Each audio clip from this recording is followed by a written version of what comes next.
Pendant les quelques minutes qu'on va passer ensemble, je vais beaucoup prononcer le mot cancer. Personne n'est parti encore? C'est bien. Et pourtant, vous avez raison de rester parce que je ne vais pas parler de mort du tout. Je vais vous parler de vie. Je vais vous parler de Rose Magazine. Il y a 5 ans, j'étais journaliste à l'Express. Je venais de me marier, d'avoir un petit bébé. Et puis un jour, j'apprends que j'ai une tumeur au sein. De la peur et de la douleur que j'ai vécue, je ne vous parlerai pas ici, parce que la plupart d'entre vous connaissent déjà. En France, un homme sur 3 et une femme sur 4 rencontrera le cancer au cours de sa vie. Nous sommes tous concernés. Je vais faire un petit test. J'aimerais que dans cette salle, ceux et celles qui n'ont pas ou n'ont pas eu de cancer et qui ne connaissent pas dans leur entourage proche de cancéreux se lèvent. Est-ce que quelqu'un ne connaît pas de cancéreux? Levez-vous. Soyez pas timide, hein. Voilà, c'est normal, les plus jeunes. On est tous concernés. On est tous concernés, et à la fois, ils sont où les cancéreux dans la société française? Un quart de la population, pas un homme politique, pas un artiste, pas un chef d'entreprise. Ils se cacheraient, je ne sais pas. Je pense qu'en France, on est surtout des cancéreux honteux. Je vais vous demander de faire un autre petit effort, mais cette fois, ça va être un effort d'imagination. Imaginez-vous, comme moi il y a 5 ans, découvrant que vous entrez dans la grande confrérie des cancéreux. Alors, comme vous n'avez pas tout de suite l'intention de mourir, vous vous dites « je vais essayer de m'informer ». Donc, vous faites comme moi, vous entrez dans un kiosque à journaux. Alors, pour les plus jeunes d'entre vous qui ne doivent pas bien dominer le concept, un kiosque à journaux, c'est un endroit physique où une personne physique vend des feuilles de papier qui sont reliées entre elles, imprimées, écrites par des journalistes. En général, on les paie pour faire ça. Et ça s'appelle des journaux. Bref, il y a 5 ans, donc, j'entre dans mon kiosque à journaux pour trouver un titre qui me parlerait de ma vie de cancéreuse. Alors, je vois Libé, Le Monde, Normal, Le Parisien, La Croix, Le Nouvel Observateur, Clé, Psychologie, d'autres journaux, je continue, Télérama, c'est bien, je trouve pas, alors je continue. Alors il y avait aussi SPA Magazine, et puis je vois Cupcake Magazine, et puis Passion Top Chef, Passion Funboard, Hamster Magazine. Je me suis arrêtée à Hamster Magazine, je me suis dit, la presse aime les hamsters, pas le cancer. Je suis sortie, j'étais un petit poil dépitée quand même, donc j'ai fait comme tout le monde, parce que je suis un dinosaure qui achète du papier, mais je ne suis pas complètement obtus à la modernité, je vais sur Internet. Alors là, ça a été une espèce de... Allez, un feu d'artifice, allons-y, un feu d'artifice. Je tape « cancer du sein » sur Google, essayez, c'est très marrant. Première occurrence qui remonte, c'était un chat où les femmes se demandaient sur des pages et des pages si elles avaient un cancer du sein parce qu'elles avaient mis des soutiens-gorge à baleine. Et puis après, il y avait un blog qui était très très célèbre à l'époque, où une personne se demandait si finalement notre épidémie, l'épidémie de cancer qui sévissait, n'était pas due au fait que les grands labos voulaient nous empoisonner pour nous vendre encore plus de médicaments. Ensuite, il y avait aussi un autre chat où des femmes, entre elles, se montaient le bourrichon en se parlant de leur cancer stade 2, stade 4, stade 5. C'était génial parce que stade 4, c'est les soins palliatifs. Stade 5, ça n'existe pas, et stade 8, enfin l'échelle de Richter peut-être, mais pas l'échelle du cancer. Et puis tout à fait en bas, j'arrive enfin à un site qui avait l'air un peu professionnel. Je l'ouvre, et là, en page d'accueil, on me propose de faire un leg. Ça sent le cercueil. Alors je me suis dit, j'ai eu l'impression d'être sur le site internet du croque-mort de Lucky Luke. Vous savez, celui qui prend la taille de ses futurs clients avant la bataille. Et puis il m'a fallu une bonne heure et demie ce soir-là pour me dire « Céline, ça fait 15 ans que tu as ta carte de presse et tu vas croire n'importe quelle connerie ?» Alors du coup, j'ai fermé mon Macintosh, je suis allée me coucher. Le lendemain matin, je suis entrée à l'hôpital pour subir une ablation. C'est une opération lourde. Je ne savais pas combien de temps je resterais, comment j'allais sortir, si je pouvais me faire reconstruire un jour, ni quels seraient les effets secondaires. Rien. On ne m'avait rien dit. C'est un saut dans le vide, sans élastique. Vous savez, dans la vie, on a tous des élastiques. Il y en a, c'est leur famille, d'autres, c'est leurs amis, certains, leur religion. Moi, ma foi, c'est l'information. Alors, pendant 2 ans de traitement, je n'ai cessé de poser des questions. Chaque jour, je posais des questions. Au médecin, d'abord, qu'est-ce qu'un cancer ? Si on ne vous explique pas, vous ne devinez pas. Qu'est-ce qu'une chimiothérapie? Et pourquoi on me donne telle molécule et pas celle-là? Le premier médecin que j'ai interrogé a haussé les épaules. Il m'a dit « Mais pourquoi je perdrais du temps à vous expliquer? De toute façon, vous ne comprendriez pas. » Je crois que c'est la première expérience de ma vie du mépris total. Je suis rentrée chez moi, je pleurais. Mais je ne pleurais pas du tout de douleur, je pleurais de rage. Mais j'ai continué à poser des questions. Et ça continuait sur des questions sur la vie. Mais est-ce que je peux faire du sport avec un cancer? Comment je apprends à mes enfants? Comment on dit à un enfant qu'on a un cancer, qu'on est une maman? Est-ce qu'on lui dit « je vais peut-être mourir » Est-ce qu'on ne lui dit pas? C'est très compliqué. Est-ce que je peux continuer à avoir une vie sexuelle avec un cancer? J'ai envie d'aller à la plage? Ou est-ce que je vais trouver un maillot de bain pour une Amazone? Et toutes ces questions-là, mises bout à bout, ça faisait des articles. Et tous ces articles-là, mis bout à bout, ça faisait un journal. Alors oui, là, j'ai déliré, j'ai rêvé. Je me suis dit, moi, j'aimerais faire un journal. Le journal que j'aimerais, moi, lire. Et d'abord, j'ai commencé à me dire que je voulais un journal papier.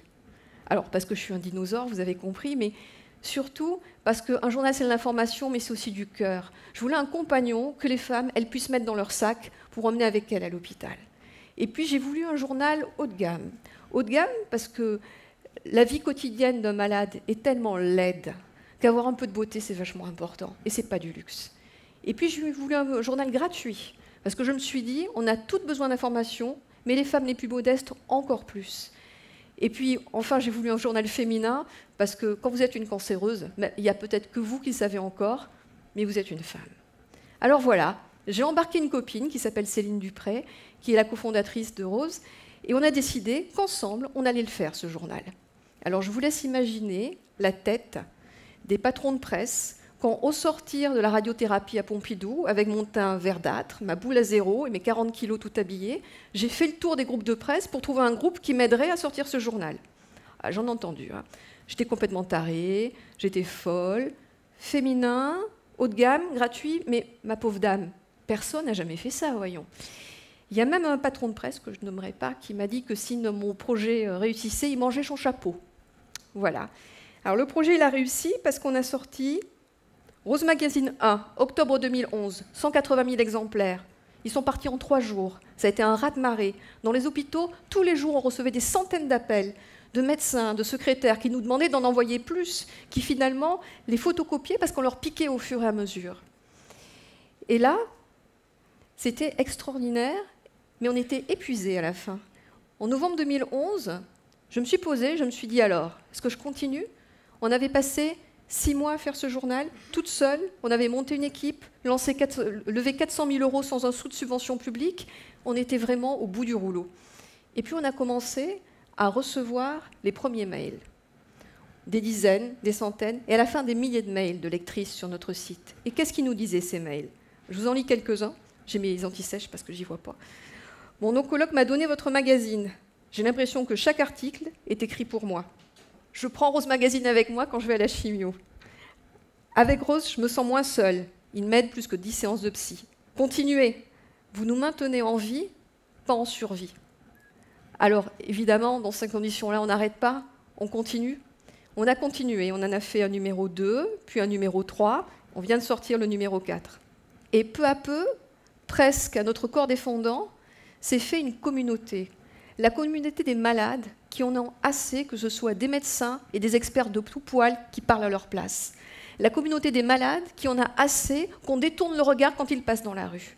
Je voulais vous montrer un sujet qu'on a fait dans le numéro 2 parce qu'il est vraiment très représentatif de notre travail. Sur numéro 1, je voulais faire un sujet « Ma boule à zéro, j'assume ». J'ai passé des tas de coups de fil dans des tas d'hôpitaux. Personne ne voulait, aucune femme ne voulait poser pour ce sujet. Et puis, forte du numéro 1, on a mis sur notre site internet le numéro 2, Ma boule à zéro, j'assume, on cherche des mannequins. Et là, on a reçu une 50aine de femmes qui ont accepté de faire ce très beau sujet sous l'œil de Patrick Sfir, qui est un grand photographe. Aujourd'hui, il n'y a pas une semaine sans que je ne reçoive un mail de lectrices qui me disent « Hé, la boule à zéro, j'assume, moi je veux le faire, je veux poser ». En 2 numéros, on avait déjà fait bouger les lignes de manière incroyable. On aurait pu s'en contenter. Hein. Alors stop ou encore? Encore, évidemment. Parce que toute cette aventure rose, ça nous raconte tout simplement la profonde impossibilité de la société française de réfléchir sur ces changements. Vous savez, je prends souvent cet exemple. Imaginons qu'un quart de la société française soit en fauteuil roulant et que nulle part il n'y ait en France de rampe d'accès dans les banques, dans les services publics, dans les appartements. Eh bien, c'est exactement ce qui se passe pour le cancer. Un quart de la population est touchée, mais la société n'a pas changé son regard d'un iota. C'est quasiment impossible aujourd'hui, compte tenu d'un cancer, même dont on est guéri depuis 10 ans, d'avoir un prêt bancaire. Vous ne pouvez pas emprunter d'argent, vous ne pouvez pas acheter d'appartement, vous ne pouvez pas monter d'entreprise. C'est difficile de trouver un travail quand on a eu un cancer. C'est difficile de garder parfois son travail quand on a eu un cancer. En France, avoir un cancer, même dont on est guéri depuis des années, ça signifie être un intouchable, un paria social. Est-ce que c'est injuste ?